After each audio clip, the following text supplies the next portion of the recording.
What's going on, everybody? Welcome to the Snobs podcast. I am once again your host, Mick Manhattan, back again with an all-new edition, and I have a very special guest, Mike, today. You know, you may have remembered him from the 20-Minute Wrestling Podcast when he came on guest Mike there, Mr. Rob Gosher. Hi guys, how's it going? And he is back again. We're going to have some fun. We're going to talk about a lot of fun stuff that's been happening this week in the world of movies and TV and geek world. So let's just get into it. Okay. All right. So we had the Oscars this week. We did. We're both film fans. The Oscars are like the Super Bowl for us. Sure, I like the Golden Globes a little bit better, but the Oscars, the Oscars definitely are the epitome of movie award shows. Yes, and we kind of touched down on it when we were talking online a little bit about how with the Oscars, like, you know, kind of shut down the.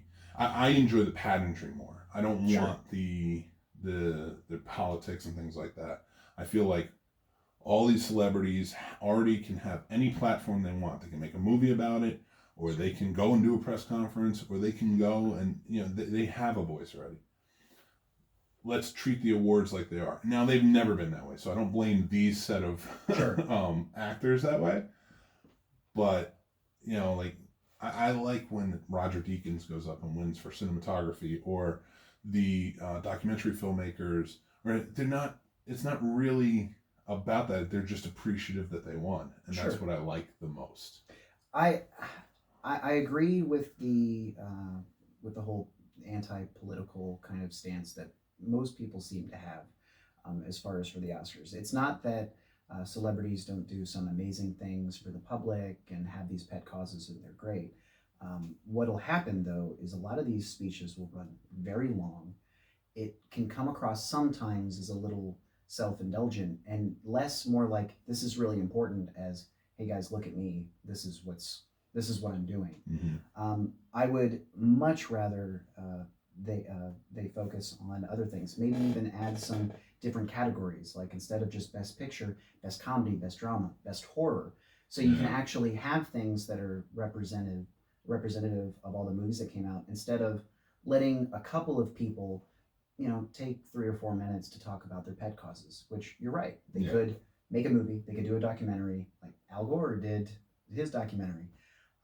They could definitely be doing these things and, you know, saving it. Ricky Gervais was right at the Golden Globes. And even though not everybody listened to him, for the most part, people kept it down, which was really, really nice. Well, it's also I think the lowest rated Oscars in years, like a long time. And I think a lot of that had to do with, it seemed like every award show this year, it was an even bigger, because it's an election year, is an even bigger political platform. And like you said, it's not just political, it's environmental things that they are passionate about. I'm fine with that. Perfectly fine with that.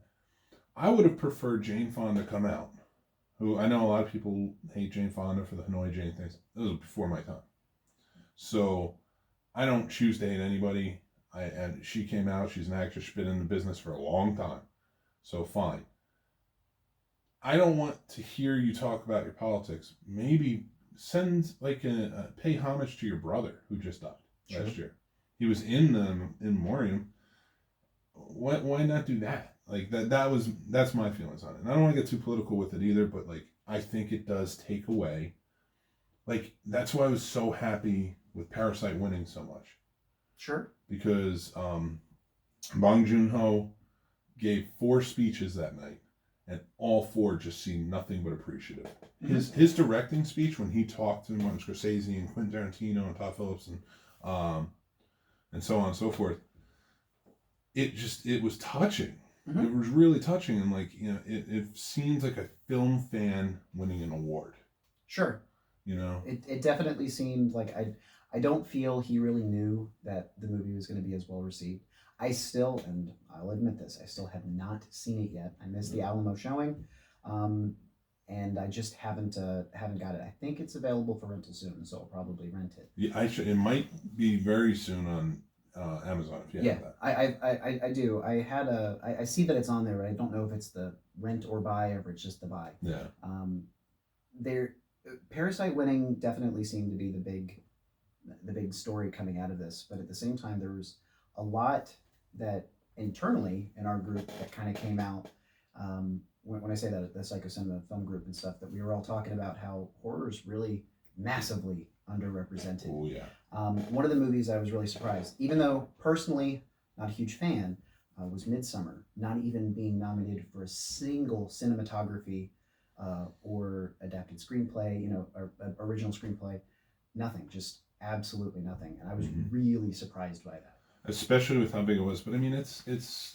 I agree, and I want to touch down on horror more, but I want to compare it to. Look at the Avengers. It was the highest grossing movie of last year, and it got one nomination, and that was for visual effects. And it has the record now for being the highest grossing film to not receive a single award at the Academy. Which there were, and I've got notes, there were so many different awards that at least it could have been nominated for. You can't argue that it shouldn't have been nominated for Best Adapted Screenplay. If Joker was considered adapted because it came from comics, The Avengers was a 23 movie series that they culminated into one film. And the Academy is known for at least acknowledging those things. They did it for Return of the King, which was not the best of the trilogy, but it was still acknowledged at the end. This was a cinematic feat. Whether or not people feel it's not real cinema or not, I won't get into that. It should have at least been nominated for a lot more. I know for the acting thing, Robert Downey Jr. said he didn't want to be nominated for Best Actor. I get that. And they don't really have a Best Ensemble Cast kind of thing. No, and you're right. That should be something that's looked into, because I'm tired of the one person for female, one person, or two people win for female, two people win for male, and that's it.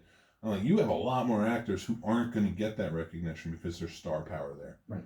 And like Awkwafina in The Farewell, how that wasn't nominated is beyond me, and it's such a touching and personal story. And I'm like, she didn't get one nomination, and it should have been for Best Actress. But the grandmother in the story would never see a nomination. Look at Parasite winning all those awards, and not one actor was nominated. Right. And I cannot remember his name, but he was in Snowpiercer, he was in The Host, and he was in Parasite. He's been in pretty much all of Bong Joon-ho's movies. He was the main actor in Parasite. He played the father. Okay. I hate when I can't remember the name. And I had it. I wish I could help you. I haven't seen it. He deserved it, and he deserved it so much for his performance in Parasite, just to be nominated at least. Sure. Because I'm not saying I disagree with who won, and Brad Pitt was good, but Brad Pitt didn't do a better performance than Leonardo DiCaprio did in Once Upon a Time in Hollywood. But they were nominated for two completely different roles, which was really weird because it was a duo that I think was, for the most part, on screen the exact same amount of time. Mm-hmm. Now, I don't know how many people will just turn off the podcast when I say this. I did not like Once Upon a Time in Hollywood. I turned it off, and I don't do that.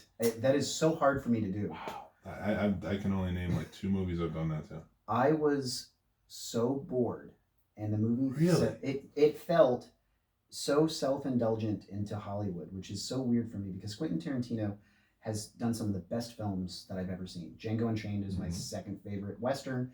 Pulp Fiction is one of my favorite gangster films. Like, I mean, he's done amazing. And it's so funny because he has, gone on record as going up against the Academy and saying that, they're self-indulgent and all this other stuff. And he makes a movie that just seems to be playing to the crowd, idolizing how Hollywood was, and then putting in the Mansons. And I can't remember, but there was a George Clooney film that did something very similar. It wasn't Hail Caesar or something like that, but I can't. Hail Caesar, for all of its faults, was actually more of a true story than anything. Yeah. Because the guy that Josh Brolin was playing was a fixer in Hollywood. He was a legit dude. That to me, Once Upon a Time in Hollywood felt like Hail Caesar to me, and I'd already seen it, and I was like, okay, I've already seen this. I get it. They're gonna. So I turned it off right as they really started introducing the whole Manson side. I did go back and finish it, and I did not enjoy that film. And I hate saying that because so many other people say it was great. It passed me by. It's funny because to me, Parasite was the best movie of the year. because it was an original story. It has twists and turns throughout the entire thing. It would have been a perfect Psycho Cinema movie. I understand why Film Club did it, but even for Psycho Cinema, because even like the last like 20 minutes of that movie, you're just like, what is happening? And it fits in such a cult status, but also it's elevated to, because it's such an original story, it's elevated to an art house status, or an award worthy status. But when it comes to Once Upon a Time in Hollywood, that's my favorite movie of the year. Okay. And but I think here's the thing. Coming from, having lived in Los Angeles, growing up, always wanted to be a filmmaker, and then that's what I went to do. I get the film fan side of it. No, I'm sure you do too. You're a film fan. You are a legit film fan. We have talked, so I know. So I'm not taking anything away from you by not liking it. But that feeling of LA. Now I understand. Now this is why I understand maybe why it's not as well received as most of his, is because if you don't feel it that way, if you don't understand Los Angeles like that, like living in it, sure, I don't know people would really care. Why are we watching this? Who cares? What does this have to do with anything? But like the same sets on, same Warner Brothers sets, or the same, things. I can understand that part. And just driving through LA, like that was like when you first get there, like all I could do was stare at LA, like go up in the canyons and just stare down and be like, this is LA, this is where I am, or drive to all the places you went. So I got him being a film fan making this movie. This was his love letter to not the film industry, but to Los Angeles where he grew up and what he does, his type of filmmaking. Okay. So I got that, and that's why I felt the way I did about it, and I think everybody in the movie got it too. I think he really pulled out everybody's inner film junkie. Sure. Like the people who love. He made them realize why they love making these movies, and in that movie, and I think that shines through the performances. Now, with that, I didn't love the Manson stuff. I was kind of like, all right. When I first heard about it, I was like, his take on it could be kind of cool. I did like where he took it, and I do understand why he took it there. But he did the same thing that he did with Inglourious Basterds, where it's basically, he set up this universe where certain stuff didn't happen. Yeah. Which I get, and that's where the theory that all of his movies are connected and they're all in the same universe, it explains how certain things happen. How did things get a certain way it did? Well, Hitler was killed in one aspect, and the Manson family actually didn't kill Sharon Tate.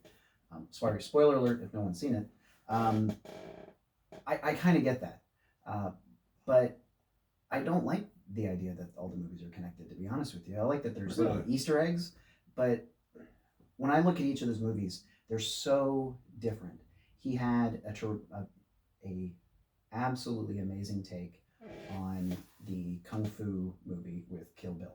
Yeah, definitely. And then he's like, all right, I'm going to take the second half, and I'm going to make that a revenge flick, which was also really good, just completely different from the first half.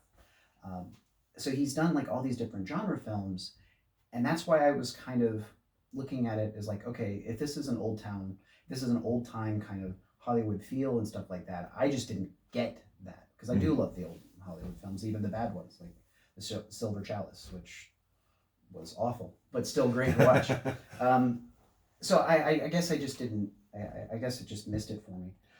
But then again, there's a ton of other movies that he's done that I'll argue with anybody that it's some of the best movies made. I do get that, like with the Manson stuff, the reason he ended it that way. I mean, I don't mind the interconnection between all of them, and I like the idea of like him killing Hitler in a movie theater was his way of saying like now the world has changed, and that's why movies are so revered in pop culture. But killing the Manson family, that was his way of saying, because he was alive back then, and he was a kid when it happened. That had like a profound effect on him, he said in an interview, and he was like, I changed it to the way I wish it happened. Sure. And I was like, you know what, you're a filmmaker, you've given us the Kill Bill movies, you've given us Pulp Fiction, you've given us Jackie Brown, so much more. Go ahead. Sure. Make one for you, Quentin. I was fine with that. So like I said, I felt it was very touching. Like I loved all of the roles, not all the roles, all the scenes. I chewed up with the filmmaking side of things. I didn't care so much for the Manson side, but I really ate up all of like the filmmaking side and with following DiCaprio's character. That's fair. I do like your take on it though, and I understand it. Like I get it. Like I said, like I get why maybe it didn't resonate with a lot of people. But going back to the Oscars real quick, so I do understand why I don't think that should have won. I loved it, but I shouldn't have won Best Picture. Parasite winning, I think when you see it, you'll understand why. Because it's refreshing. It's like when Get Out won. Yeah. Get Out was surprising it won because it was a horror movie, but it was such a refreshing story. It was different.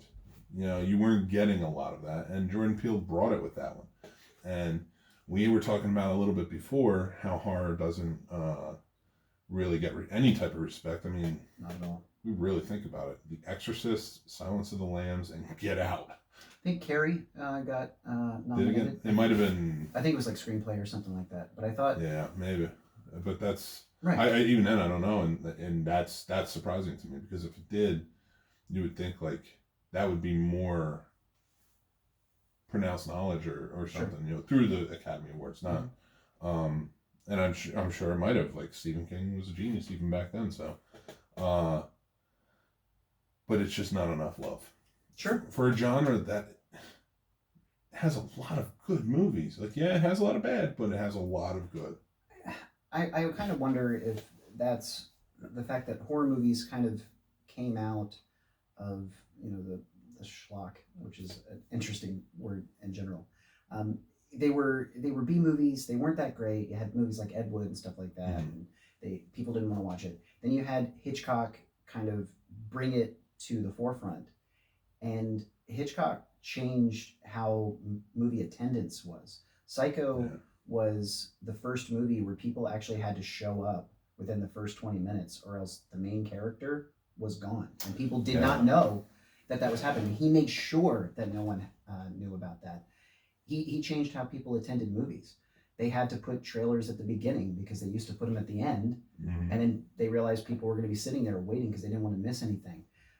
I think there was a little bit of a kind of a culture shock there where horror was like, the Academy was like, you're not going to change how we're going to do things. So no, we're just going to ignore you. And it's persisted from the 60s all the way until now. There are a few movies that get by because they are just so well done. But the majority of them, not even for things like makeup, which there are so many people in the horror industry that can do fantastic makeups and have to do it for the entire movie. And it's not easy to do that. And they get ignored. And go back. I challenge you to go back and watch the acceptance speeches of like the last 30 years of costume, or not so much costume, but the makeup effects and hairstyle. And every one of them, almost every one of them, thanks either Stan Winston, Rick Baker, you know, these top level guys who own the companies that train them, and they went on to win Academy Awards. And how Rick Baker or Stan Winston like don't have multiple awards in this. You know, look at the things they've created. You're absolutely 100% right. And it does bug me because if you think about it, think about every genre. Which genre really pushes the limits of trying new things from a filmmaking standpoint? It's either horror or some foreign films, maybe some dramas. But for the most part, it's horror really trying to push what can be done, especially with cinematography. Bliss last year, which was almost my favorite movie of the year, that cinematography was just bonkers, and it's one of the most physically difficult movies to watch. My wife watched it, was getting seasick but it's so good. They were pushing stuff like that. You had the Blair Witch, which was really trying to do the found footage kind of thing, which is now a staple in not just horror movies, but in a lot of other movies. Yeah. They perfected that. Because remember, the only movies that really were Peeping Tom. There was a couple of others that had point of view filmmaking, but it wasn't the whole movie. Right. You know, so you're right, and that was a huge movie when it came out. That intense marketing, people thought it was real. A lot of people who might be listening, I did too. I remember having an argument with my cousin at a barbecue. Like, I think I was about 19 then, and I was just like, no, it's real. And he's like, no, it's all a marketing play. And I'm like, no, seriously, it's real. And Those people died. I'm like, they're dead, and they found this footage, but it's because it was such a weird premise, not weird bad, but like weird in that, so unique that you never heard that before. Like, wow, they just found footage in the woods, and this is what they cut together. And it's just mind bending in a lot of ways. It was. I think that the movies that could not have gotten by without Blair Witch was the Hunger Games series. That did a lot of the shaky cam kind of thing, which a lot of people say is was seasick, but that made, especially during the battle royale kind of scenes, that made it so much more intense. So you have these movies that kind of set the stage and then just get ignored. But sci-fi movies are the same way. Star Wars did some cinematography that had never been done before, and they were just trying new stuff, and it gets built on it. The Matrix too. I mean, you look at bullet time. The whole the bullet time, the bending over backwards. That is freezing. Just all of that's just overused now, but it's so much a part of movies that they just keep doing it. And then you have other movies that go too far, like Hardcore Henry or whatever that movie was. Yeah, that movie did actually make me sick. Oh, that was a wild ride though. I'm not going to say that it was a great movie, but it was definitely an interesting movie. And I like what they were trying with it. And I think you always have to try stuff like that, whether you make it or not. Making a good movie or not, at least you tried. And that's where I always try to find a merit in certain movies. Like, especially when I'm doing reviews, it's like, well, they did this and I like that, or they did, I may not like the movie, but they did this, I like that, or whatever it is. But when it comes to the Oscars, you're right. I didn't love Midsummer. It just wasn't for me. But I hated Hereditary. I'm so glad we agree on that. I don't like Ari Aster that much. I don't like it. I don't think he tells very compelling stories. And not that they're not well acted. They're weirdly acted, because they're just weirdly paced in the dialogue and such. But and in the timing. So it's just not for me. I know, but a lot of people love Midsummer, and for it only to be in a dance sequence, right, where you don't really see much, like, it still deserves more of a recognition. I was mad because my favorite movie of 2018 was Mandy. Yeah, it's a bonkers movie, but it definitely is. I've had this conversation with some people before though, where another movie that came out that year, I can't even remember. You can't even remember the stuff that does get nominated half the time. They were talking about how it was about conviction and strong conviction. And man, I'm like, watch Mandy. I'm like, that movie, the whole premise of that movie is a man's conviction versus another man's conviction. He's a cult leader who stands by his conviction and kills people in the name of Jesus Christ. And then a man who has such strong conviction, who lost his wife, is just like, my goal is to murder you. I'm doing this for her. And you just see that in the end, and like the one guy break, and I'm like, for me, I was just like, I don't usually love Nick Cage movies. It's not huge for me, but that resonated with me. I am definitely becoming more and more of a Nick Cage fan. Mandy was good. I loved Mom and Dad, and I think that's probably my favorite performance of him recently. But my favorite movie so far is Color Out of Space, by far this year. I do want to see Color Out of Space. It was so good, which is funny because I think a lot of people who watched it during the Psycho Cinema showing didn't actually seem to, they were like, oh yeah, it's okay. But no one thought it was great.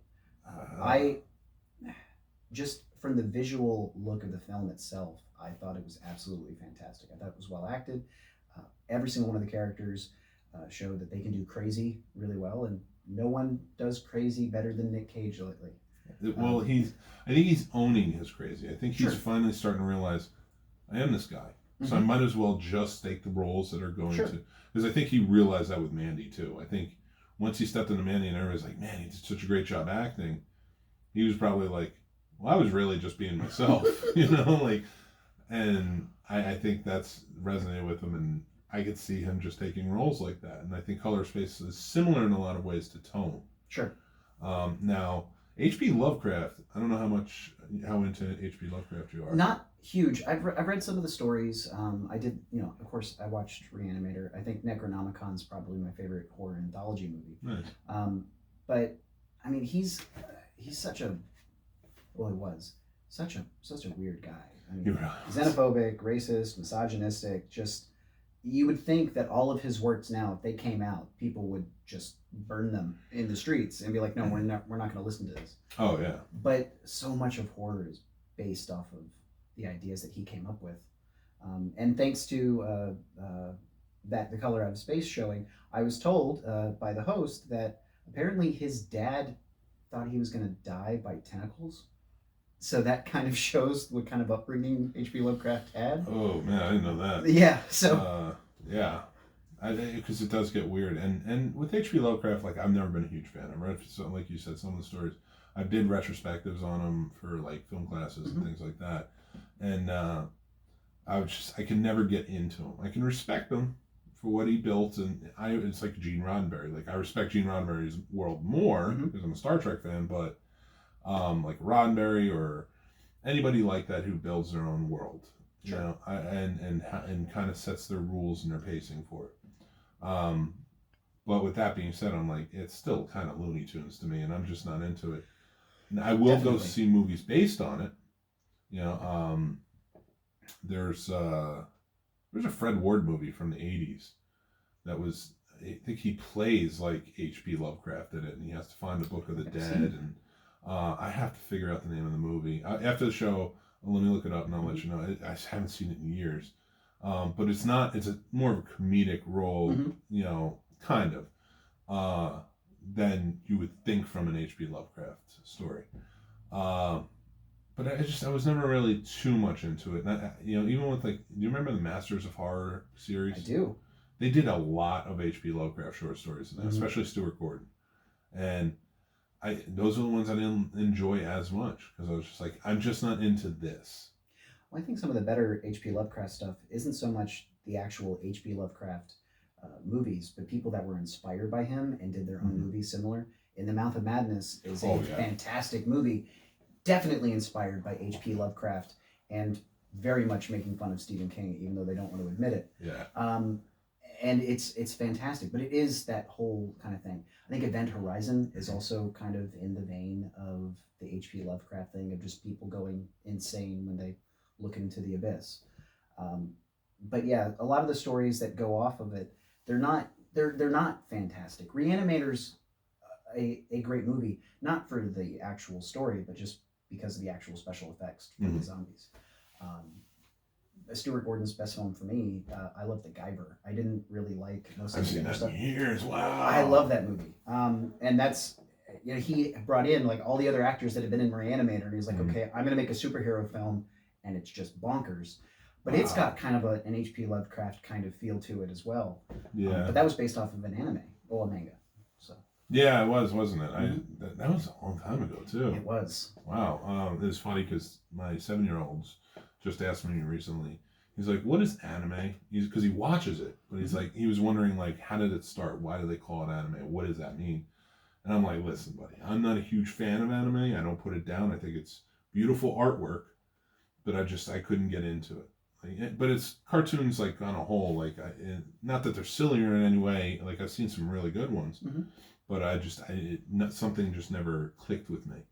And you know, when he was explaining what I was telling him, I was like, it's their style of animation. So yeah, it just kind of made me think of that when you said that. So it was actually based off of American animation. Scrooge McDuck inspired the big-eyed anime. Get out of here, really? I'm not even kidding. The idea of the whole big eyes and stuff like that, it came off of Donald Duck and Scrooge McDuck.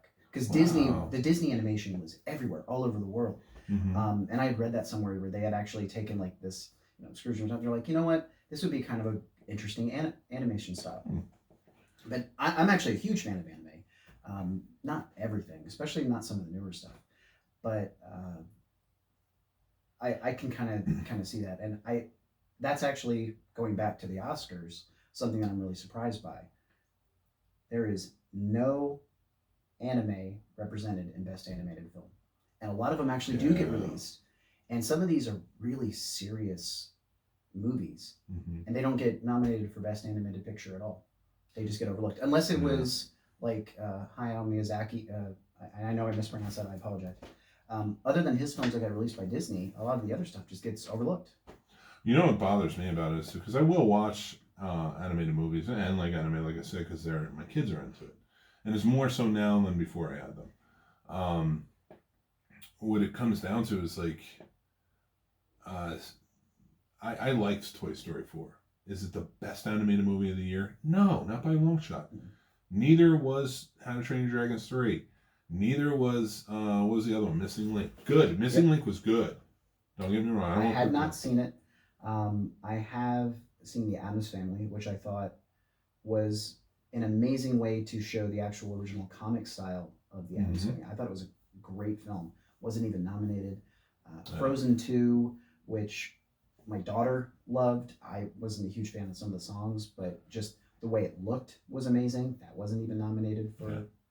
They just went with Toy Story, which Toy Story is okay. I've never been a huge fan. Yeah, Pixar puts that money in. It does. Well, that's the other thing. They put that Disney money in. Have you ever seen the show Adam Ruins Everything? Oh yeah.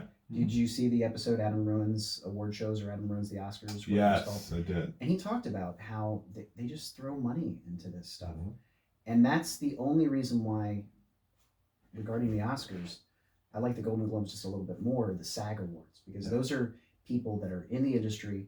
They're not worried about who's going to give them the most money or anything else like that, or who's going to give them good gift bags. They're just going to say, this is who I thought actually was really good in it. And the other thing, what he also mentioned is a lot of those people hadn't even seen the movie. They vote for it, but they haven't seen it. It's recognizable. Right. And for me, I watched, and I actually did metrics on this on purpose. So I watched 24 new movies last year.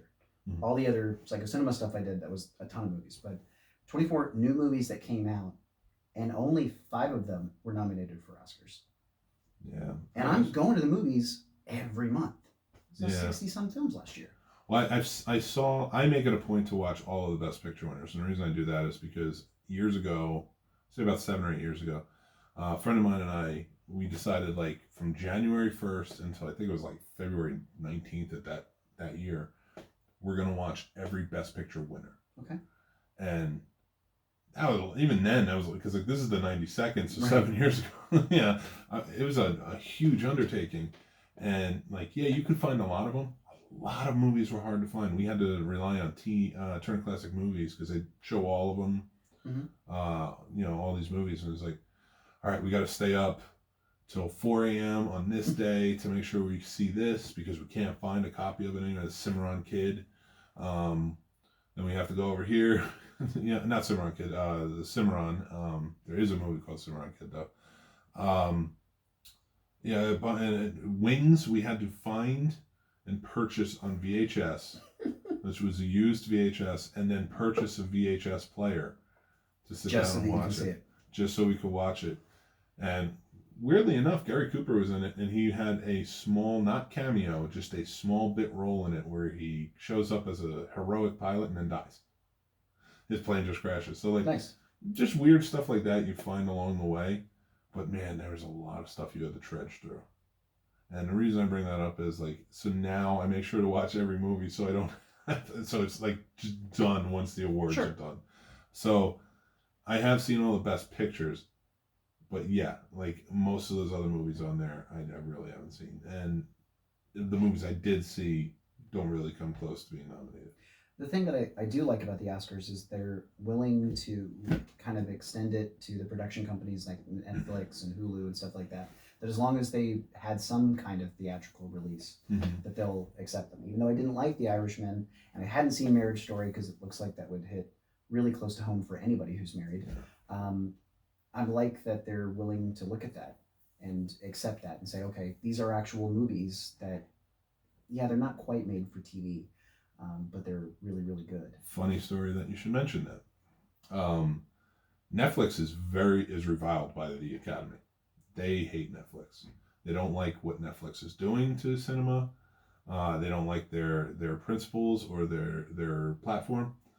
And if they had their way, they would never be nominated. The problem is Netflix has money, and Netflix is pouring money into getting the celebrities. Sure. And it came up, I remember years ago, I forget what it was, but it was an Idris Elba movie where he played the warlord in Africa who was taking the kids. Mm-hmm. Yeah, it's funny how things are getting nominated and you just completely forget them after a while. Was that Last King of Scotland or No, Forrest Whitaker?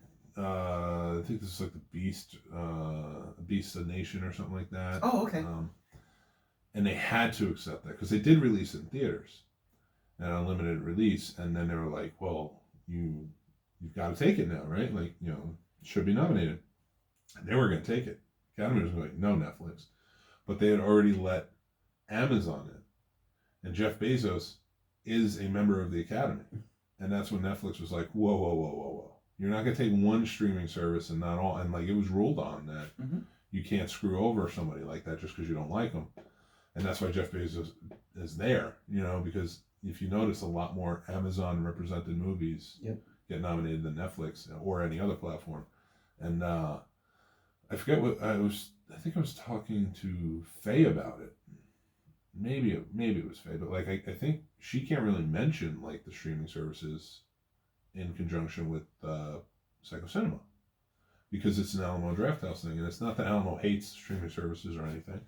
I think it's just a theater versus streaming.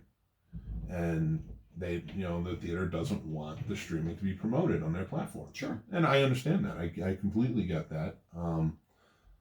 But at the same time, too, it's like, if you don't get the movies, we got to check them out on the streaming service. Well, yeah. So it's like we're going to talk about it. So you got to kind of loosen up on the social media aspect. And that kind of, like, for me, a lot of the movies that come out, especially the Psycho Cinema stuff, if it's like the IFC stuff, if I can't make it on that Friday night or something like that, the thing that I love is that usually by the time they're out in the theaters, they're also on video on demand in some form or fashion. So I can still enjoy them because some of these movies, they get like one release. Color Out of Space is a perfect example. It got released for one day, and for an entire month, no one else can see it. It's not coming out on VOD until the 24th of February. Oh, wow. So, quite a couple of people saw it. They were saying, "Oh, you should go see this," and nobody can. So yeah. I like when they do it in conjunction, and I'll still go to the movies, but I could see how the Academy would be worried that some of these streaming services that are making not just a bunch of these movies, but movies that people don't have to go to the theater for, and they can sit at home and watch. That it's taking away from that theater experience. But that's the reason why things like Alamo and other companies are actually making the theater experience more enjoyable by having these film clubs, actually having nice seats and stuff like that. They're not the only game in town, so they have to make something different. And that's why I like going to the movies now, because they are more special than just sitting at home watching it on TV. Well, it's funny because Alamo, it's so crazy to me that Alamo's here now, and like they have like the dinner menu and the drinks and things like that, and it's so more widespread. You see it at AMC and such now. And I worked at a Lowe's, I remember years ago, and it was like a big Lowe's with restaurants in it and such. And Lowe's had restaurants? This one did. Oh, okay. It was like one of their first on the East Coast. Wow. Their big one. They had restaurants upstairs, the whole nine, and it was a huge theater. They had cafe there, the whole, like everything. It's really cool. An arcade, like a nice arcade too, not like a dinky one. Like you can, had many a Tekken 4 while I worked there. So going there and like seeing that experience, and then when I moved to Florida and I was going to film school, I discovered for the first time there were two theaters. One was kind of a rundown little theater, but it had tables and chairs. And you sat down at tables and chairs, you ordered food, you sat down and you watched a movie. So it was a draft house. But it wasn't bench. Yeah. It was actually, you could take a date. Like dinner theater chairs. Almost then. And then there was a really nice art house theater. And it was called the Enzian Theater. Now, if you're ever in Orlando, you should go check out the Enzian. That's where they have Florida Film Festival, a bunch of stuff. That has a bar outside you can drink at. It has a bar inside you can drink at. Two theaters that are completely decked out, candles on the table, stuff you can sit there and watch movies and just have like lavish meals and stuff. Sure. We didn't go there often because we were poor college kids. Right. But that when we did go, that was a lot of fun. But the other one, I can't remember the name of the other one, but they did the same thing, but just at kind of a lower degree. But I had never seen anything like that. Right. There was no experience of theater going Or like, I can get a meal? Mm-hmm. Like, what is this? What are you talking about? Like, I would just go there for dinner sometimes just to see what was playing. Right. And like, now to have Alamo is just so accessible. And like, especially showing older movies. Right. Because they both, like, it was either art house movies or new movies. That's what you got. Like, but to go to Alamo and have something like Psycho Cinema, and you know, to meet the community like we did, like we met through Psycho Cinema, and you know, like we got friends there and stuff like who were very similar minded about everything. It's just such a great community, and I'm so glad that Alamo's around. I didn't realize that they've been around for like 20 years. The company itself, but I think we just celebrated the 10-year anniversary. Yeah, here in Winchester. So back when, I mean, I've lived in this area now, oh my God, almost 20 years, which is scary. There didn't used to be the Alamo. There used to be at the Apple Blossom Cinema, there was a OK theater, which my wife and I got kicked out on our first date. That's a different story. And we got to save that one for the show. I will. And then there was one where the Best Buy currently is. Okay. And that was an awful theater. It was even worse than the one at the movie. Row seating, I bet. Well, they were both terrible. The screens were torn and everything else like that. You know, you could get candy and popcorn. And then when Alamo showed up, it was completely different. It's before, they didn't even have reserved seating or anything else like that. You had to get there 40 minutes before the movie started, or else you were not getting a good seat. And everybody wanted to go there. And it was fantastic. That's my one. My one time I'll say that. I do have to put a little ticker on the camera. I think so. Every time you hit I think so. Hopefully that was my one. But other places, when I lived in Herndon, they had those kind of seatings. There's a place called Worldgate. Yeah, I've been to Worldgate. Yeah, that was a nicer theater. You couldn't get food in there, but you could bring food in from, you know, there they sell you hot dogs and stuff like that.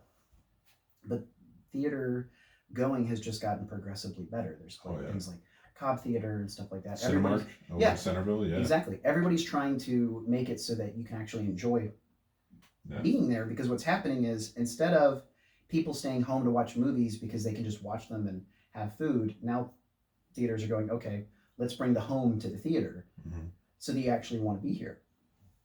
Well, and it's working. I like that, and I do like that ideal, especially because I think it adds that level of, like, you want to take your date to go. But there are times I want to go. Now, Manassas, when I was living there, they had the Manassas 4 cinemas. There's just 4 screenings. Like you said, screens torn, falling down, the ceiling tiles falling down, like one fan working somewhere. Nobody ever went. And I love that. I love that ambience, that feel. I would never take my wife on a date to that.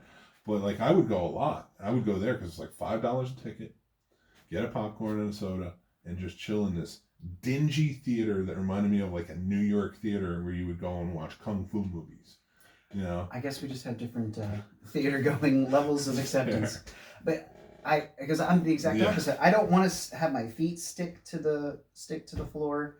I mean, I dealt with that when I was a kid too. I mean, that's where these movies were. I mean, they were only at those things. I'm very appreciative for what we have now, and my daughter will never understand what any of us went through when we go to the movies. I did take Tommy there once. We saw the Peanuts movie. Oh yeah, my daughter and I saw that too. The reason we did that was because he's very into the movies, like your daughter is too. He's very into, like, the movie going experience, which is what I want to cultivate in him, because it was huge for me. You know, sometimes it was a great escape to get away from the house and just go to the movies. So, and even those dingy movie theaters, like, were just perfect for it. I do agree. We've come up a long way, and Alamo's a place I'd prefer to go to. Right. And especially considering they have the groups and the things like that. But sometimes you got to give me that old dingy. Oh, sure. I got to be afraid of hepatitis if I go in there or something. But that's a very rare experience, and I'm not taking anybody on a date there. Right. And I do not suggest anybody else do that either. No. But that brings me to a good point. We just both saw a movie. I had seen it years ago when it came out, and you just watched it for the first time. I did. And it was a Psycho Cinema movie, as we were both members. I know you didn't see it in Psycho Cinema, but we have talked about it. And I kind of like that idea. And the reason I say that is because when you watch it at home, you get that feel for a movie. It's nice to watch in a community movies for the first time, but it's a lot nicer when you go with the community who's all seen this movie before. And you can all laugh and joke at the same stuff. When you're watching a new movie and everybody else has seen it, you kind of feel a little off. If you think the same. Sure. But I'm kind of glad you got to see Bubba Hotep in that kind of setting where you're at home, comfortable, you can see it for yourself rather than being stuck around people who have seen it. Now, my wife has never seen it, and I took her to go. And she had an appreciation, just like I know you would if you were there too. But the reason I thought it would be better for you to see it out when you told me is because of, as much as a film fan as she is, she's not really a cult classics person. She very rarely watches horror movies. She's just, not that she's against them, it's just that, she likes the lovey-dovey movies more and stuff like that. You are a cult classic fan. I am. And you are a video store kid like me. I definitely was. I worked at Blockbuster for a very long time. And I'll plug them because they don't exist anymore. Yeah. Well, they have one in Alaska. I thought that Oregon. down? Oregon. Oh, That's Oregon? right. Yes, okay. There's one in Oregon. Alaska did close down, which I was pissed about because I'm supposed to be going to Stewart, British Columbia in 2022 with a group I belong to called Outpost31.com. Okay. And that we're going to hike to Stewart where they film the thing, camp out. They're going to set up a big projector and we're going to watch the thing. That sounds really cool. Yeah, we've been, my buddy and I have been a part of Outpost since 2002. I was 2002, he was 2001. So like this group, it kind of really found a resurgence on Facebook. Okay. As a group. And we all found each other again. And we had a reunion not too long ago at Monster ManiaCon, I'd say about 4 years ago. Is that the one in New Jersey? There's one in Jersey and one in Hunts Valley, Maryland. Oh, okay. And if you've never been, I suggest you go. You love it. I think your wife and your daughter would both love it. Like, it's just a good, fun time. And it's not that expensive. Like, we've talked about it before, but, like, the autographs and stuff can get that. Yeah. They're not awesome con expensive, but they're, like, if you want to go see Robert Englund in full costume, I think it's an autograph, photo op, unless that was like $100. That is a lot, though. Yeah. Oh, no, I agree. But there are, like, guys who do it there, like, 30 or 40. Oh, sure. So, like, if you wanted to do that, you could. Mm-hmm. I go for the stuff. Sure. There's some really cool stuff there. Yeah. There's some cool filmmakers there I like to go talk to. And so I do plug the hell out of it. Dave Hagen runs it. He's a good dude. I've met him a few times. And so I'm a big proponent of that festival. Now, with that being said, kind of tying it into what we were talking about, I saw Bubba Hotep there too. No, I'm sorry, that's Horrifying Weekend. That was back in 2004. Sorry, I'm getting off. It popped back into my mind. So, kind of bring it back to where we were. Get off Monster ManiaCon. We did see Bubba Hotep, and I want to know what you thought. Your first viewing. So, I'm a huge Bruce Campbell fan. I actually really liked the look of the mummy. I don't understand why he looked like a cowboy. I don't think the movie really ever explains why. I've actually thought he looked reminiscent of the Creeper from Creepshow, the way it looked. So I liked that. I thought it was a little weird, and I enjoyed it, but I didn't love it. My wife fell asleep, and I'll call her out on it because she was bored. It is a very slow-paced movie. And I understand it was low budget and things like that, but certain low budget movies can keep me entertained, like Hobgoblins, which I was watching the whole time. It was weird, it was freaky, I didn't know what was going on. But with Bubba Hotep, they had so many different ideas going on that they just didn't have time to really pursue. You had the guy who thought he was Jack Kennedy. He was being treated like the president when he fell. Everyone was trying to help him up, and there were so many people in there. And I was like, okay, so is he? And that's fine. If he was, then you had the guy who looked like the Lone Ranger. Was that really, Will Rogers? Who was that? It just so many different aspects where I think if they had just a little bit more time, they could have really fleshed it out and made it a little bit better. But it was still a fun movie to watch for the most part. But I'm actually glad I didn't see it in the theater because I might have gotten a little dozy too. And I don't like doing that at the theater. That's fair. Because I feel like everyone's like noticing, and I snore, so that would be bad. But no, it was. I was glad I saw it. It just wasn't super fun. There's so many other movies that Bruce Campbell's been in that I enjoy a lot more that I'll probably watch. But If you've never seen Alien Apocalypse, you should. I have not seen Alien Apocalypse. Alien Apocalypse and Man with Screaming Brain. I have seen that one. Nice. Okay. Now I like your take on Bubba Hotep, and it is slower paced. Now my thing with like a couple of the points, I just figured because he was in Texas and probably for a very long time, this mummy's been like going and attacking people. He's gonna gain somewhat of a, I don't want to say appreciation, but like, He's gonna feel Texan. He's gonna feel like he's part of that where he is, and maybe he got the boots and got the hat, and it just kind of, because it kind of looked like a Native American hat. It did, and the whole thing fit together with how the mummy got there. I mean, all that stuff made sense. Yeah. It just I just feel like they should have done a little bit more. Like, did the staff know about the mummy? Because that was something they never really mentioned, and you would think somebody would have seen him, and he wasn't attacking the staff on purpose. So I thought it would have been interesting if you actually found out that the staff knew about it and they were purposely doing it so they could get more people. I do like that Reggie Bannister was in it. Don Coscarelli, longtime player, I'll say. I guess that's the best way to put it, as a player, because he was in all the Phantasm movies and such. But I would have liked that angle, but if there was no connection, I kind of get it. Like the mummy attacking and killing them off. Nobody's going to believe the old people if they say a mummy's killed my roommate or something. Right. So for the mummy, it's like if he attacked any of the staff, it would have taken away his supply. Sure. So I kind of like I got that too. But one other thing with that, like the Jack Kennedy thing, I don't think it's that they believed he was, and that's why they were treating him. I think by looking at his room, he had money. So they were humoring him. Yeah, I think it was just more along the lines of like, this dude's got money, his insurance is probably paying like crazy, or even his family is, or whatever. Because just seeing like the two rooms, like Elvis's room where he has a roommate and they share a dresser, and like they have these dinky old beds, and then you go to Jack Kennedy's room and it's like big old queen mattress and all that stuff. So I just took that away as like one had money and one didn't. For me, I only ever personally believed the Elvis story was real.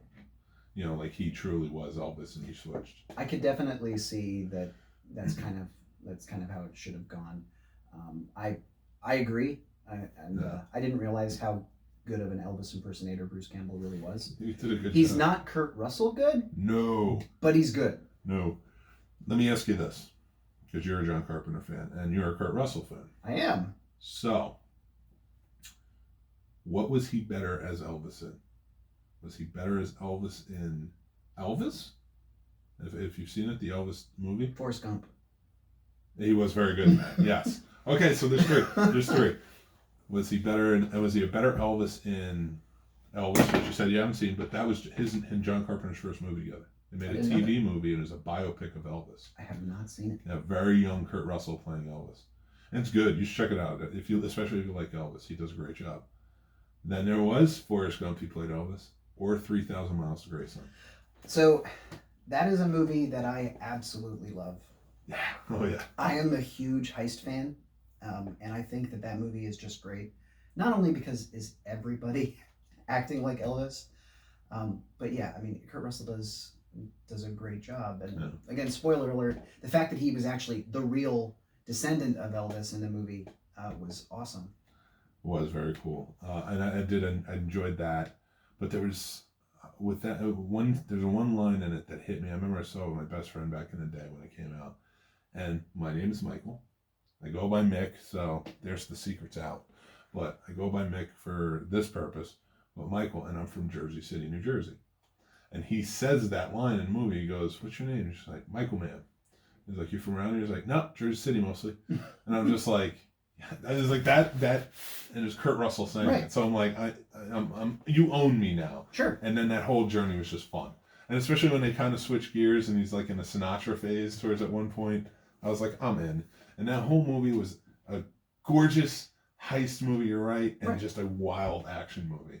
And it deserved way more than it got. It was so poorly received, which is so weird. The only thing that's bad about the movie is the way Ice-T dies.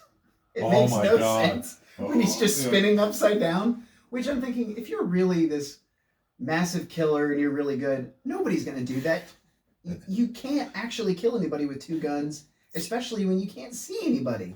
It was preposterous, and I don't use that word all the time, but it was truly preposterous. That's a scene, but I loved it. It fit the movie. It definitely fit the movie.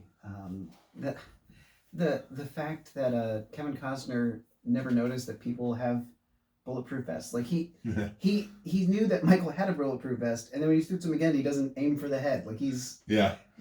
it doesn't make any sense. But I still do love that film. So yeah, I would say Forrest Gump was his best because wasn't he uncredited? Like he didn't Yeah. want Oh yeah. No. any credit for it. But it was a great performance. Do you know what Kurt Russell's first movie is? It's not The Boy Who Was a Computer, was it? No, that's a good guess though. It was even younger, 1964, at the World's Fair, an Elvis movie. Interesting. He plays a kid that Elvis pays to come up and kick him in front of a girl so he can get sympathy and go see her. And he does it. He runs up, takes some money, and he kicks him. And that was his first role in an Elvis movie. So like going that far and then seeing he played him, and then he played him again in Forrest Gump. Then he played It sounds like he probably idolized him.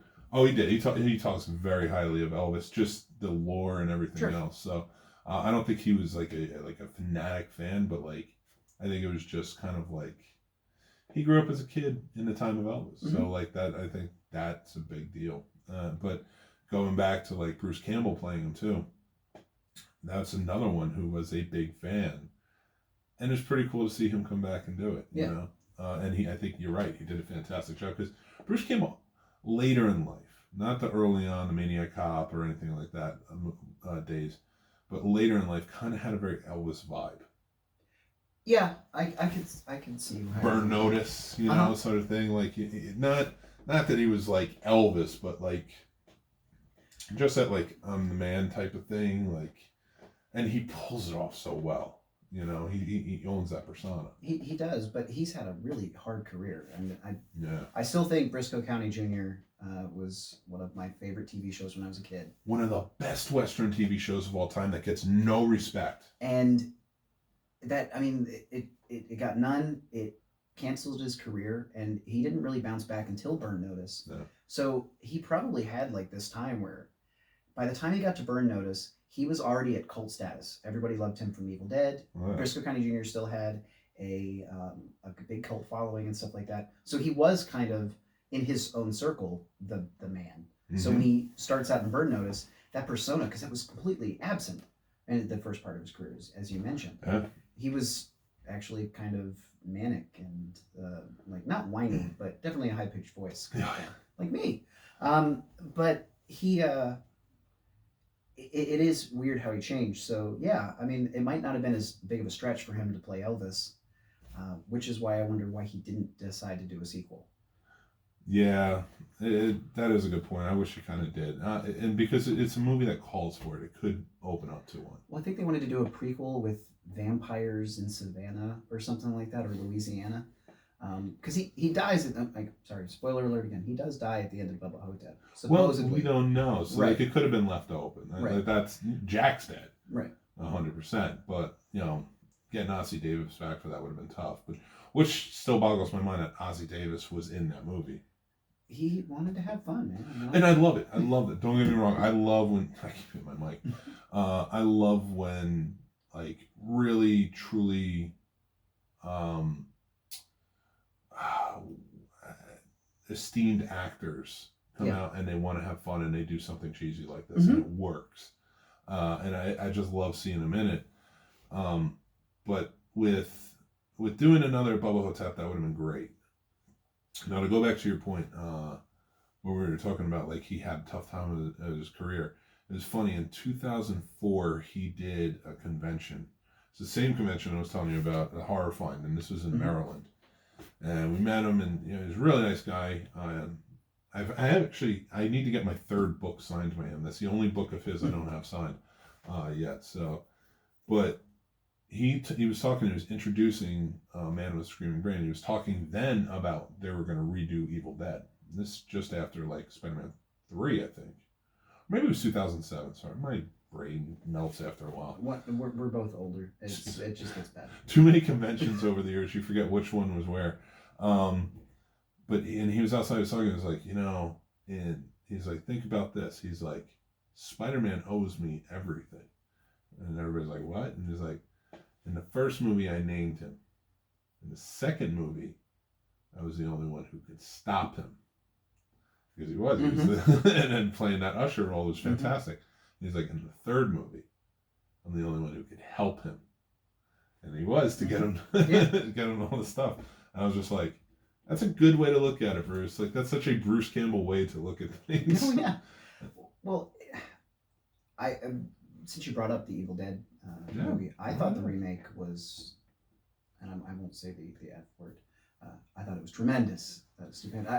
I loved that movie. It's very good. I even loved that the first person possessed is actually the last one to make it. Like, it was just really interesting how they decided to go that route. A very strange way to go about it. You're right. And you know what I liked about it? Is it wasn't really a remake. There's a deleted scene, and now this is mostly for them, but right. Deleted scene where Bruce Campbell's in it, and he just groovy baby, like, right. And it works out. So like, I love that. I love that aspect of it. Like, they left it open, like Ash still is out there, and then they brought Ash vs. Evil Dead back, and I love that too. I thought that was a fun show. Yeah, and that's exactly what it was. It was a fun show. Wasn't very good, but it was a fun. Like the first 3 Evil Dead movies, like, they get more fun over time, but like they are, like the first 2 are like, horrific. But it's weird that they call it Evil Dead 2 because it's really just a remake of the first 2. Oh yeah, well they lost all the rights to the first one, right? And that's so sad. So they're like, well, we're just gonna remake it, and then when I was a kid is when I saw this. When I apparently was too young to see it. So I saw Evil Dead 2 first. That's the first one I saw. Oh, okay. I hadn't seen the first one, and so I saw it, and I was like, oh, okay. Then I saw the first one, and I could never understand why in the world he would ever go back to that cabin. It does not make sense. He's like, oh, well, they're all gone. This is fine. I'm like, there's no way you clean that cabin. That cabin's got bloodstains. Like, you're not going back there. And then with the fact that it's not, he should have been like, okay, this is weird. Something's wrong. He plays the tape again. It just, the whole thing doesn't make sense. And then Army of Darkness, which is the best horror comedy of all time. I agree. I definitely think it maintains that status. And which is funny to me because, again, they've shown all of the Evil Dead and Army of Darkness and everything. I don't know if you were there for the double feature of Evil Dead 2 and Army of Darkness. I was not. I missed out. That was like, I think that was if Big Trouble in Little China was first, then that was my first Psycho Cinema movie. But I think it might have been Evil Dead 2, Evil Dead, and Army of Darkness. Double feature. And, I was talking about it, like I started bringing Tommy, and you bring Violet, and just bringing our kids, and they're both the same age, so I leave information off, so bear with me. So they're about the same age, and they're kids, and I think we have like a very unique, maybe not so much unique anymore, but like it's a unique outlook to parenting, definitely from when we were kids. Oh yeah. I know you've talked about your mother. Got you into horror movies, right? She reluctantly, she just knew that I knew they were all fake, and I didn't have a problem with them. She would be scared during those things, and I still jump. If you've never sat next to me during a movie, when there's jump scares, I jump. Well, now I'm gonna look. Yeah, no, I'm definitely up in the air, and that's just how I am. But I don't like have nightmares or anything else like that, and I don't. And my daughter is very similar and always has been. Nice. Okay, that's good. And Tommy's sort of the same way because like we were reading the magazines together, things like that. I have horror filmmaking books and stuff, and he knows I've worked in the industry, so I can explain to him how everything works. So I think it kind of regulates like his fear with it. Like he might jump during the movie, but you're right. Like he doesn't go home. He doesn't bring it home with him. Right. It's more excitement than fear. And my 3-year-old's kind of getting to that point. Like he watched, we had Monster Squad on the other day, and he came in. Such a good one. Oh yeah, and he was like, "Don't!" Like I turned it off. He's like, "No, no, no, no, no!" Like he wanted to watch it, so it was crazy to me. But he is my kid, so. So a lot of parents think, especially when we were growing up, and I think now too, that I guess showing your kids horror movies is a detriment, and we are very much against that. We take them. So I want to get your take on it. So it's a very similar argument to violent video games, the way I look at it. Yeah. If a kid can play Call of Duty and be actively shooting people, but they can't go to a scary movie because that's too violent. That's weird to me. I never pushed Violet past what she was comfortable with. I knew that I wanted to not get her into horror films, but she wanted to watch TV with me and she couldn't. So we found a couple of different shows that I knew would kind of get her into that mood. I started with Star Trek Deep Space Nine, mostly because I'd actually never watched it. I'd watch all the other series. I'd never watched DS9 because I was a Babylon 5 fan. Yeah, I like Babylon 5 too. And so we were watching that, and she saw all these really cool like alien designs and stuff like that because they were really good. And she was like, "How do they do that? Are they real?" And I'd go, "No." Then we started watching a show called Face Off, which was on. Nice. And it was great because she would see from the start to the finish of making these terribly gory creatures, scary things coming from a regular person, and they're just adding makeup. And she knew it wasn't real. Then I started showing her some easier stuff where she wanted to know, how did they do the makeup?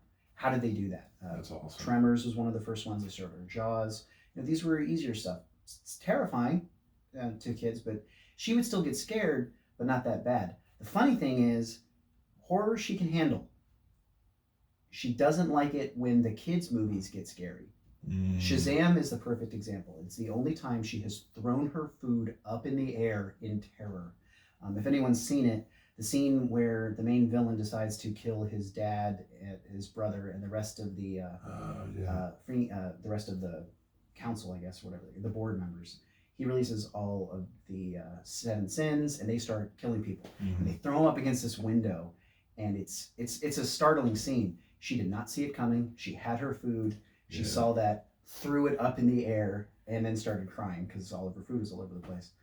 And I was doing everything I could not to laugh because she's never forgotten that. And she'll still watch it, and she'll be ready. She doesn't like jump scares as much, but she's fine with gory stuff. Nice.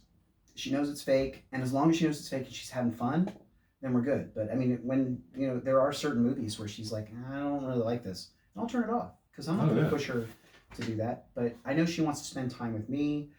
She likes painting like I do, so she really wants to do some of that quality time. So I want to take her to stuff that she wants to see too, and we both want.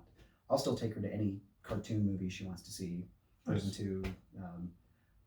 I mean, all the Marvel movies she loves seeing.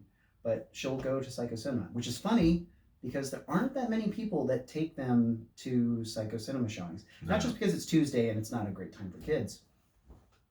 But, I mean, sometimes, the first time I took her, I thought I was getting looks. Like, no, it was weird. It actually made me feel better after I took Tommy. I was like, okay, I'm not the only one. Like, I don't feel like that parent, you know what I mean?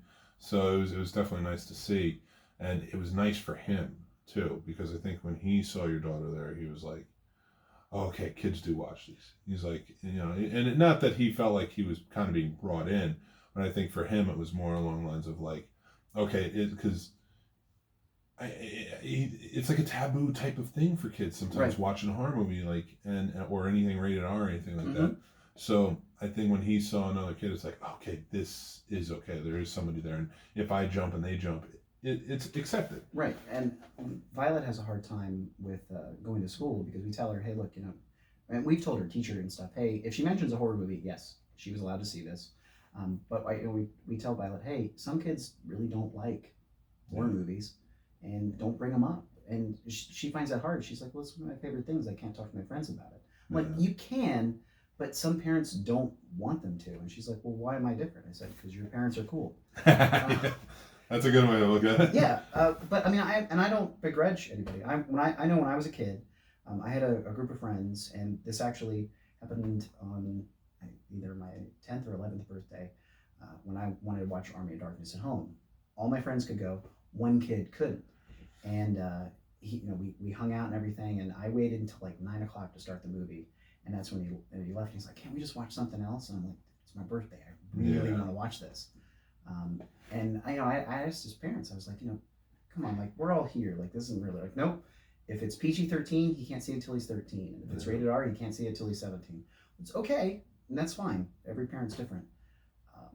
But I think they're missing out, especially when I know what video games he was playing, and those things were way more mature and violent. You know what it is though? Parents, I don't think, take the time to understand the video games. Like if they think video games, they think what they know as video games. Right. And now that's changing more and more because our understanding becoming parents are like, we know what's out there. But like our parents were like, it's Super Mario Brothers. That's what he's playing. And it's like, no, that's not what he's playing. Not. No, that's not at all what he's playing. But I do get like, that there's certain aspects, and that some parents don't want. But I let him wear his buttons on his book bag. And like if somebody asks him, like you could tell him about the movie, but I was like, don't make him feel bad for not seeing it. And don't ever make anybody feel bad for feeling scared about these type of things. I was like, there's nothing wrong with that. That's what fair. These movies are supposed to elicit. I was like, you are in a different situation because you know that I've worked on stuff like this. So like you have that idea that it's fake. He reads my books, stuff like that. So I think that helps him. Sure. To kind of cope. But I won't take him to anything too rough, like, too over-sexualized. But no, I took him to Friday the 13th. He loves the Friday the 13th movies. To be fair, which, and I felt so bad. The Friday the 13th Part 6, I didn't actually remember it has no nudity in it. And I was like, no, there was that tent scene. I was confusing it with Part 9. But with Violet, I'll cover her eyes, and she knows that. And there's certain violent scenes where she's like, nah, I don't like this. For me, I'd say the line is, it's over-sexualized stuff. Yeah. It's really, really dark stuff that I think she wouldn't understand. Like, I don't think she would have understood Midsummer. I don't think she would have understood The Nightingale. I actually half regret not taking her to Dial Code Santa Claus. I actually think she probably would have liked that. Yeah, it's got a Home Alone vibe to it. It did. And just certain movies, if I haven't seen them, I won't take her. But other movies, like we'll go see them, and I'll be like, all right, Violet, we can go watch this at home. Yeah. And I'll show them to her home. And I will say, there is, and I don't know how you feel about it, but like there are some things I hold back from him. Like I haven't shown him any Nightmare on Elm Street movies. He's been bugging me to watch them. I was like, but I want you to watch those when they're older because they have things that you'll understand when you're older. She saw the first one, and the funniest thing is she loved the Johnny Depp scene when he gets pulled in bed. She thought that was so cool. Oh yeah. She thought it was so dumb when Freddy's hands stretched across the alleyway. Yeah. She goes, that looks so dumb. She goes, that's fake.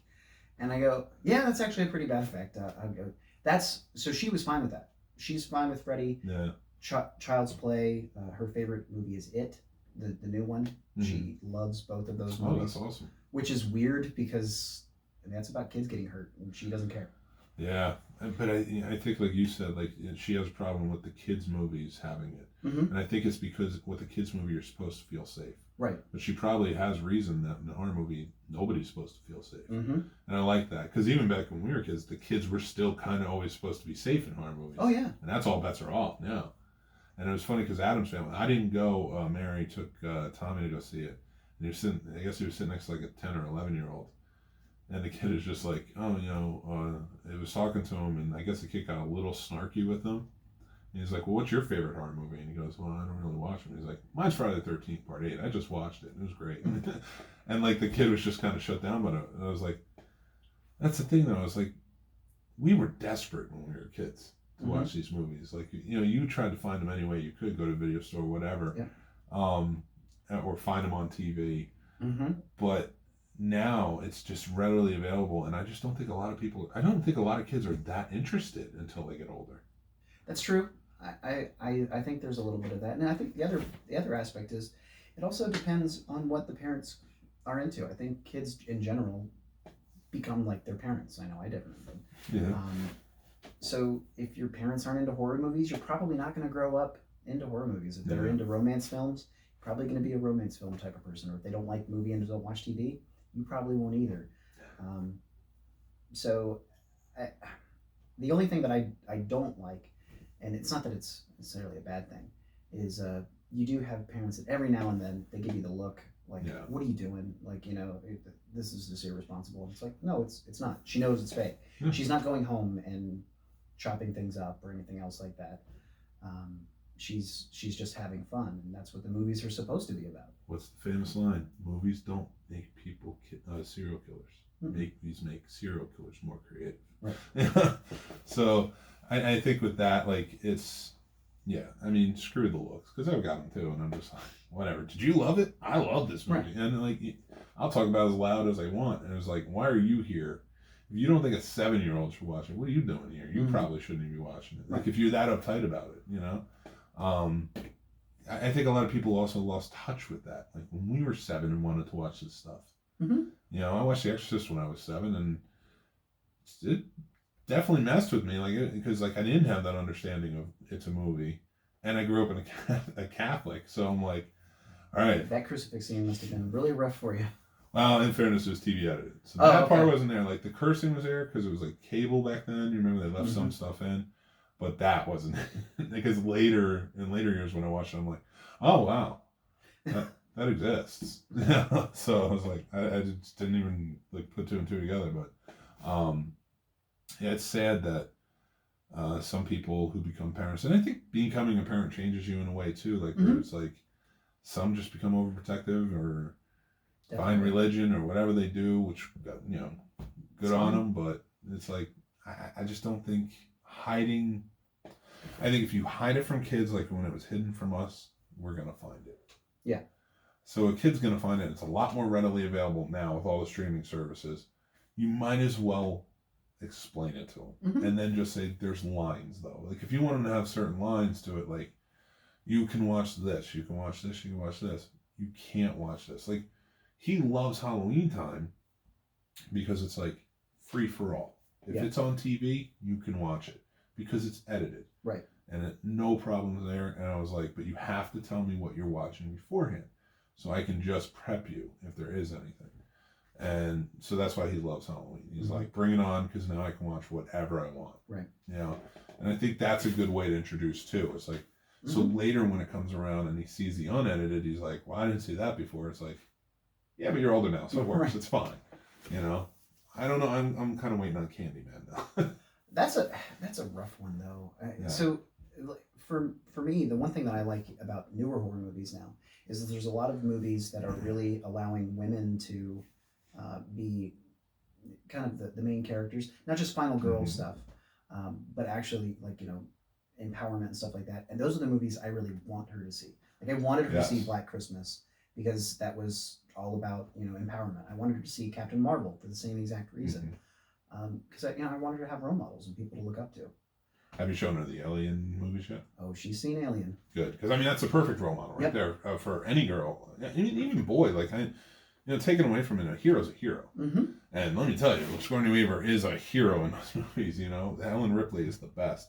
And I have not shown him the Alien movies yet. I do want to sit down, but I want to do that as a marathon. You gonna skip 3? No, I love 3. I love 3, and I love the director's cut of 3. How do I turn off this microphone? Have you seen the director's cut? I have not seen the director's cut. It's a bull. It's not the dog. Oh, okay. The alien impregnates a cow, and it comes out and has very bullish features. Even has like little horns. And it's a little more open, like I've seen the toy of that. Yeah. So it's a little bit different. There's some more that kind of explains it, kind of pulls it together a little bit, but it's not my favorite. Aliens is my favorite. I love Alien too. Like, they're 2 different movies. One's an action movie and one's a horror. I think I love the action vibe, sci-fi vibe. I do too. Because there isn't really a sci-fi vibe other than they're on a spaceship. Right. In the first movie, and I love that. But the second one is like this is Stormship Troopers. You know, that type of action, and they took the Alien franchise and did it. And there's something about that resonates. All James Cameron though. That's what he does. Yeah. Early James Cameron I like more than it because I like Terminator. I'm not a huge fan of T2. So we're the opposite. We're the opposite on that one. Well, it's funny that we are because now that you mention that, just to interject for a second, I like the sci-fi action of Aliens over the beautiful horror movie that is Alien, but I like the horror that is Terminator over the sci-fi action as T2. I guess it was the special effects for me because I thought they were so just amazing, and the fact that Arnold was starting to be a little funny in his movies, just starting, not a ton of humor, but it was there. And I thought Robert Patrick was a better Terminator than Arnold was, and just the look himself, and then right at the end when he's waving the finger, and it fit with this guy's a killer, like a real killer.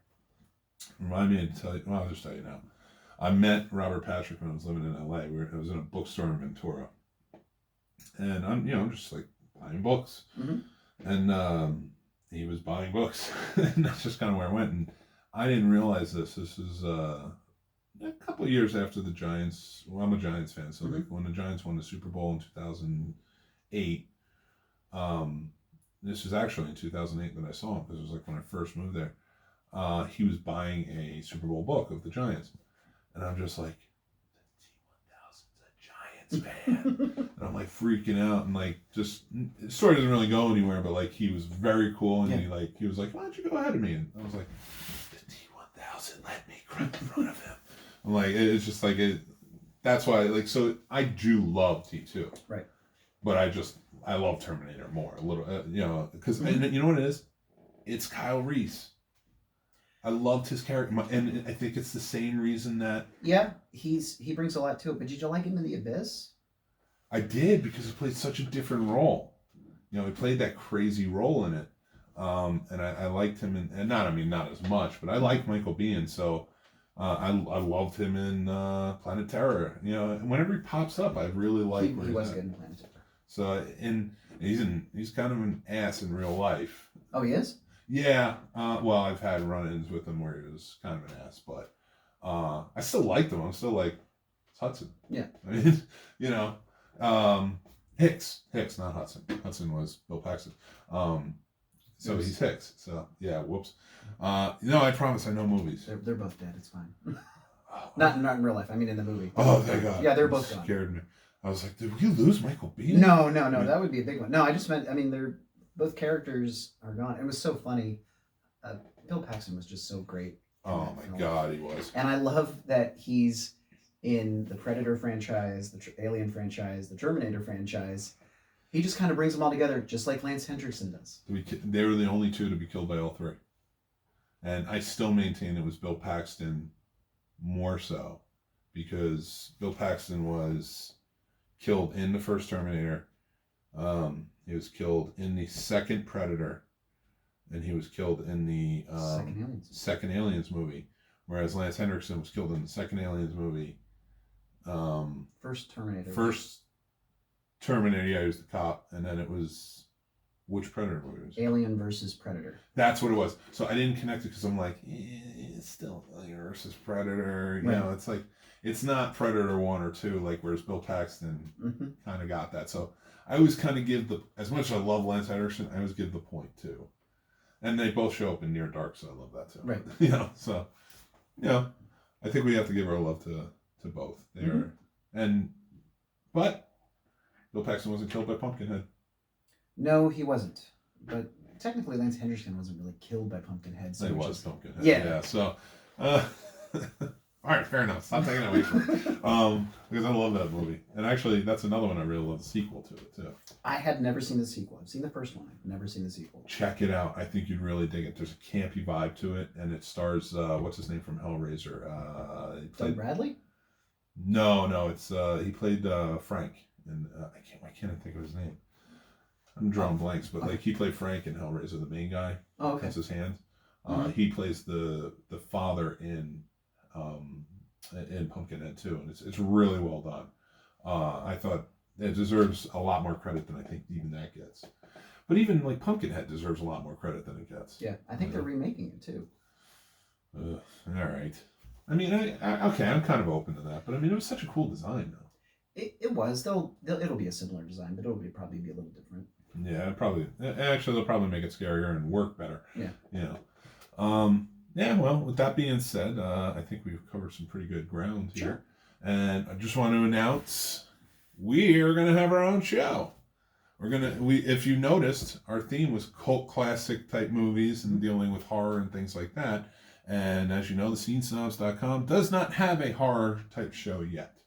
So we are video store kids, and we thought, what better way than to make a show that deals with the cult classics, the sci-fi, the action, the horror, all that stuff that we loved growing up, and take it and run with it and really analyze everything. So without further ado, we are going to be, in the upcoming weeks, we're going to have our new show, which is going to be called Behind the Box. Now, if you don't know what that means, because you haven't been to video stores, if it wasn't behind the box, you couldn't rent it. Right. And we're going to really analyze a lot of stuff in the cult world. And, we are the video store Degenerates. So that's where we're going with this. We're going to have guests on, things like that, but we will be your hosts. And as for the Scene Snob podcast, I'm your host, Mick Manhattan. Rob Gocher. And we will see you soon. Make sure you follow on Instagram and Twitter at The Scene Snob. Give us a like and subscribe down below on whatever platform you're watching or listening. And go check out thescenesnobs.com for more shows. Thanks. Bye, everybody.